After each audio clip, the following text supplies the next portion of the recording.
I mean, you could win the lottery or have your parents give you money. That certainly is possible. I don't think you're ever going to get what I would call wealthy in the short term without an entrepreneurial mindset. Now, in the long term, you can invest very traditionally and generate incredible wealth. It's really pretty startling what compounding interest looks like over time. And if you're willing to sit in the stock market, which returns an average percent of 7% over inflation, so being in the stock market for 30, 40, 50 years really is pretty amazing. And you double your capital every 7 years. You've got $50,000 to begin with. 7 years later, you've got $100,000. 7 years after that, you've got $200,000. 7 years after that, you've got $400,000. So it gets big number pretty fast, right? When you're going from 1 million to 2 million, 2 million to 4 million, but you've got to be in it 50 years, right? So you've got to have a lot of those 7-year cycles.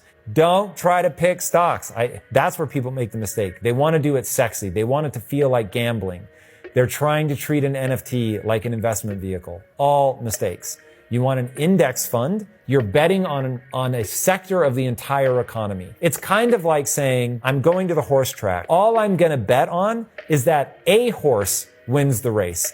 A horse comes in second place. A horse comes in third. Doesn't matter which. So I'm going to invest in something like the S&P 500, which is a list of the 500 strongest, is probably the right way to think about it. The 500 strongest companies in the economy, still index, still passive, still long-term hold.